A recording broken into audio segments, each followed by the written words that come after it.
भिवंडी तालुक्यामधल्या सरवली एमआयडीसीतल्या एका कारखान्याला मोठी आग. आगीवर नियंत्रणाचे प्रयत्न सुरू. आगीचं कारण मात्र अस्पष्ट.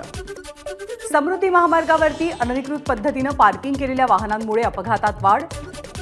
परिवहन आणि महामार्ग पोलिसांच्या दुर्लक्षामुळे शेकडो अपघात. जानेवारी ते 31 मे दरम्यान झालेल्या अपघातात 13 जणांनी जीव गमावला.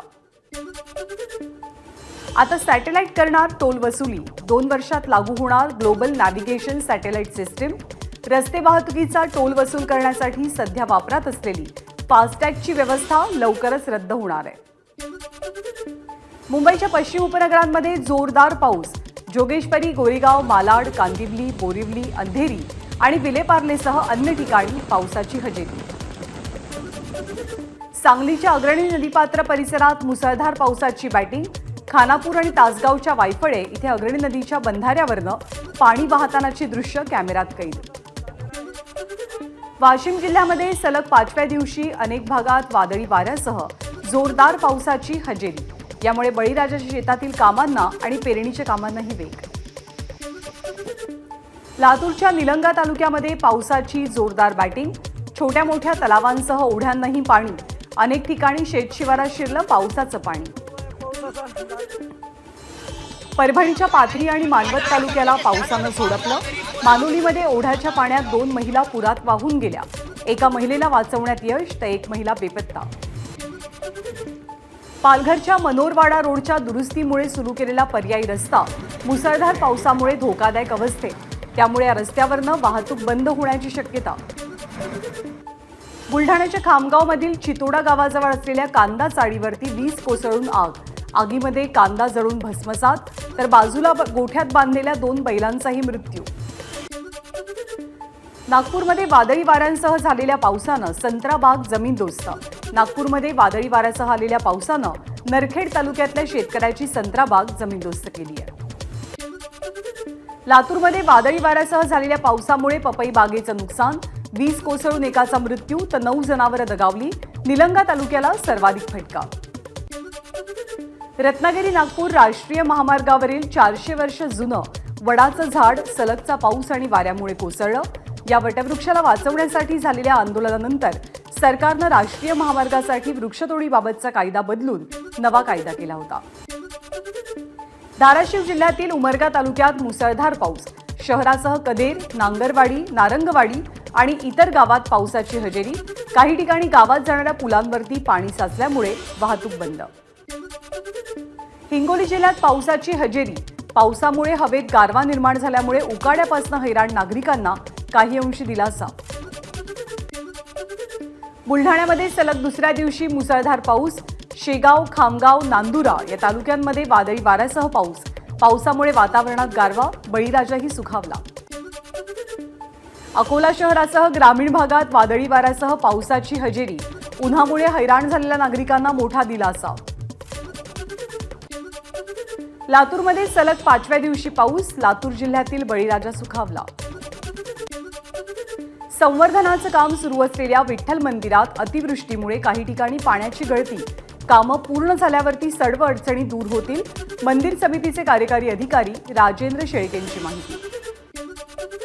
सांगलीच्या पलूस तालुक्यामध्ये कृष्णा नदी किनारी मोराचं विलोभनीय नृत्य. पक्षीप्रेमी संदीप नाझरे यांच्या कॅमेऱ्यानं हे दृश्य टिपलंय. लातूरमध्ये पावसाळ्याच्या तोंडावर भाज्यांच्या दरामध्ये वाढ. बाजारपेठेत आवक कमी झाल्यामुळे दर वाढले तर कोथिंबीरीने गाठली 100. 75 ते 100 मिलीमीटर पाऊस झाल्याशिवाय पेरण्या करू नका. परभणी वसंतराव नाईक मराठवाडा कृषी विद्यापीठातल्या तज्ज्ञांचं शेतकऱ्यांना आवाहन. नाशिकच्या देवळा तालुक्यातील उमराणे इथे पावसामुळे झालेल्या नुकसानीची खासदार भास्कर भगरे यांच्याकडनं पाहणी. शेड कोसळल्यामुळे मृत झालेल्या मुलाच्या घरी सुद्धा भगरेंनी सांत्वनपर भेट दिली. दौंड तालुक्यातल्या भीमा नदीवरच्या पुलाचे खांब कोसळले. दौंड आणि नगर जिल्ह्याला जोडणाऱ्या पुलाचं काम सुरू होतं. सुदैवानं या घटनेत कोणती जीवितहानी नाही. नालासोपाऱ्यात महानगरपालिकेच्या विजेच्या खांबाचा शॉक लागून एका 29 वर्षीय तरुणाचा मृत्यू. पालिकेचा गलथान कारभार. मृत्यूसाठी दोषी असल्याचा स्थानिकांचा आरोप. अंबरनाथमधल्या मलंगवाडीमध्ये पावसामुळे घरावरती दरड कोसळून एकाचा मृत्यू तर 1 जखमी.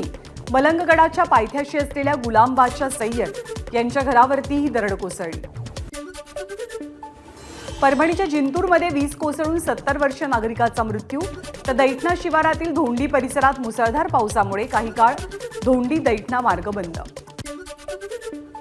राज्यातल्या शाळांमध्ये 15 जूनपासून एक राज्य एक गणवेश योजनेची अंमलबजावणी होणार. शालेय शिक्षण विभागाकडून शासन निर्णय प्रसिद्ध. 1ली ते 8वीच्या विद्यार्थ्यांसाठी ही योजना लागू असेल. ठाणे पोलीस स्कूलचा मनमानी कारभार. फी भरण्याची शेवटची तारीख 12 जून असताना सुद्धा 2 दिवस आधीच 112 विद्यार्थ्यांना व्यवस्थापकांनी शाळेबाहेर काढलं. युवा सेनेकडून शिक्षण मंत्र्यांकडे मुख्याध्यापिकेच्या निलंबनाची मागणी. प्रकल्प रखडवणाऱ्या बिल्डरांना महारेराकडून दणका. 1750 प्रकल्पांची नोंदणी रद्द. या सर्वाधिक 761 प्रकल्प हे मुंबई महानगरातले. एनडीए सरकारचं खातेवाटप जाहीर. महत्त्वाच्या खात्यांमध्ये कोणतेही बदल नाहीत. अमित शहांकडे गृह आणि सहकार खातं. नितीन गडकरींना रस्ते वाहतूक खात्याची जबाबदारी. संरक्षण मंत्रालय पुन्हा राजनाथ सिंग यांच्याकडेच, तर परराष्ट्र खात्याची जबाबदारी सुद्धा जयशंकर यांच्याकडे. शिवराज सिंग चौहान यांच्याकडे कृषी आणि ग्रामविकास खातं, तर जेपी नड्डांकडे आरोग्य मंत्रालयाची जबाबदारी. पियुष गोयल यांच्याकडे वाणिज्य आणि उद्योग मंत्रालय, तर मनोहरलाल खट्टर यांना नगरविकास खातं. रामदास आठवले सामाजिक न्याय राज्यमंत्री. रक्षा खडसेंकडे क्रीडा आणि युवक कल्याण राज्यमंत्रीपद, तर आयुष आणि आरोग्य राज्यमंत्री पदाची जबाबदारी प्रतापराव जाधव यांच्याकडे. युवक देशाचं भविष्य आहे. तरुणांना पुढे आणण्यासाठी पंतप्रधान मोदींनी आतापर्यंत चांगलं काम केलंय. निश्चितच क्रीडा आणि युवक कल्याण खात्याच्या माध्यमातून आपणही चांगलं काम करू. रक्षा खडसेंची प्रतिक्रिया. अमित शहांच्या नेतृत्वात सहकार खात्यात काम करण्याची संधी मिळते ही मोठी गोष्ट. समाजातल्या शेवटच्या माणसापर्यंत पोहोचणारं हे खातं असल्याची मुरलीधर मोहोळ यांची प्रतिक्रिया. मोदींनी विश्वासात घेऊन पुन्हा एकदा जबाबदारी दिलेली आहे. भटक्या विमुक्तांसाठी काम करण्याची संधी मिळते हे आपलं भाग्य. खातेवाटपानंतर रामदास आठवलेंची प्रतिक्रिया.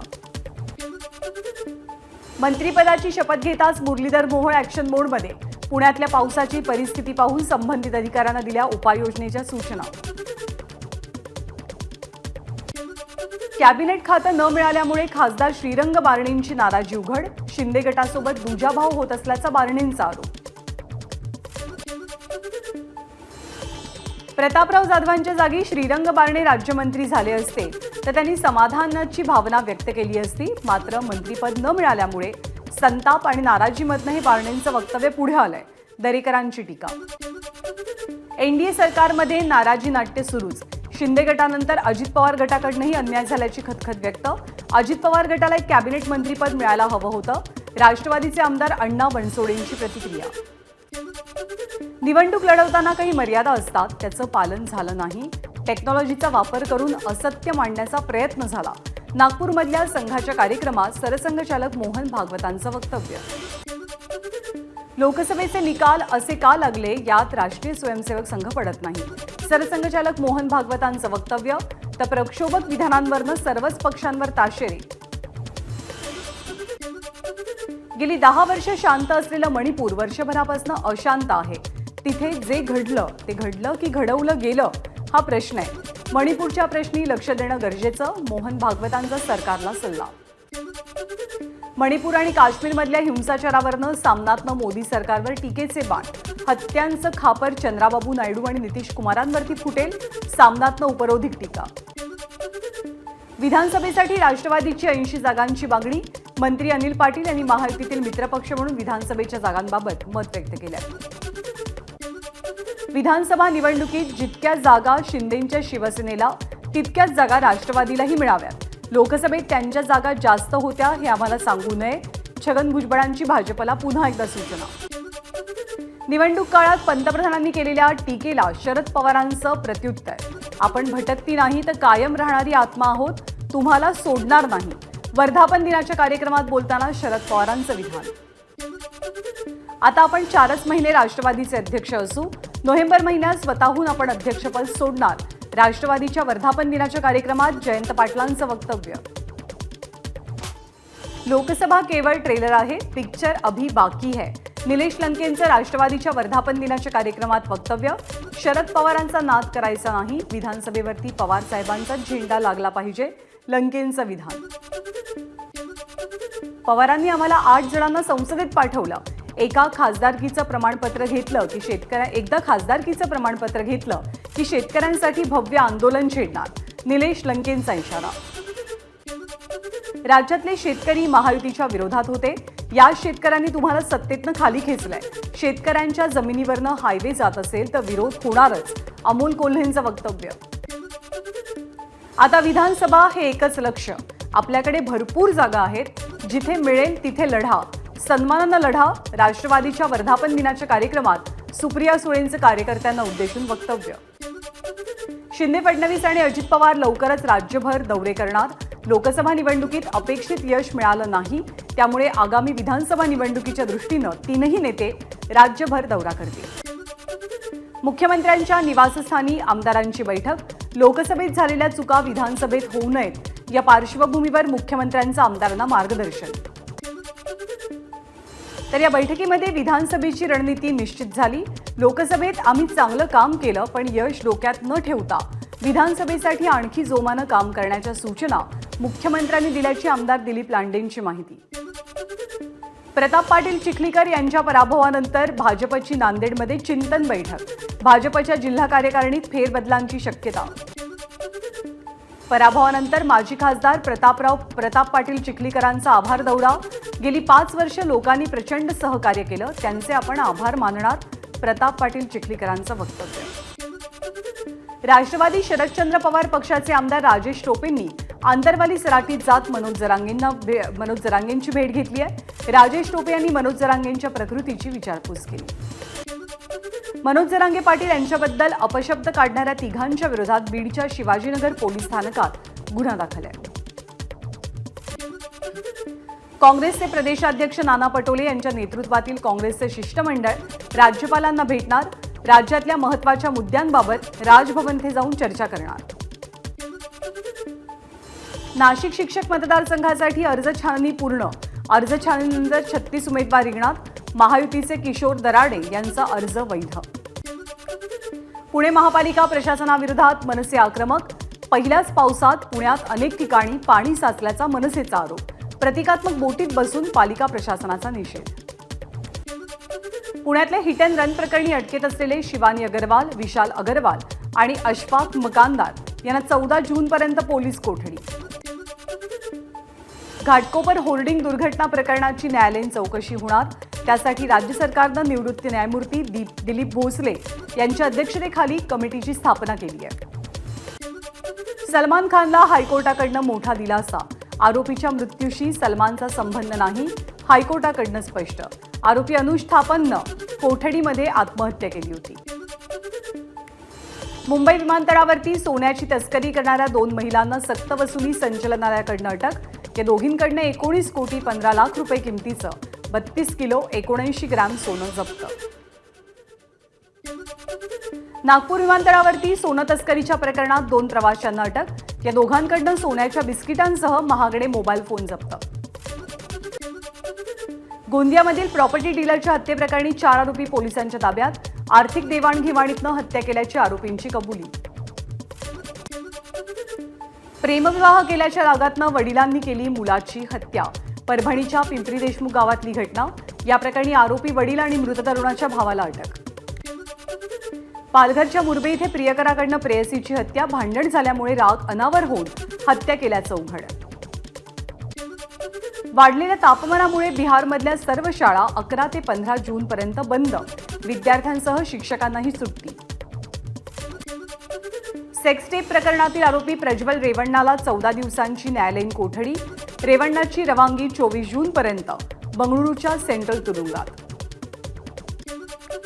नरेंद्र मोदी पंतप्रधान पदाची शपथ घेत असतानाच रविवारी वैष्णोदेवी दर्शनासाठी जाणाऱ्या भाविकांच्या बसवर श्रीनगरजवळ दहशतवादी हल्ला. हल्ल्यामध्ये वापरण्यात आलेली शस्त्र पाकिस्तानी बनावटीची असल्याची माहिती. MCAचे अध्यक्ष अमोल काळे यांचं निधन. तर काळे यांच्या निधनामुळे आपलं वैयक्तिक नुकसान, जितेंद्र आव्हाडांची भावना. एमसीएचे अध्यक्ष अमोल काळेंच्या कुटुंबियांची अजित पवारांनी भेट घेतली। यावेळी आशिष शेलार सुद्धा उपस्थित होते। अमोल काळे यांच्या निधनाचं वृत्त अत्यंत धक्कादायक आणि दुःखद। त्यांच्या जाण्यानं क्रिकेटवरती प्रेम करणारा एक तरुण आम्ही गमावला, आशिष शेलारांकडनं भावना व्यक्त। एबीपी माझा, उघडा डोळे बघा नीट।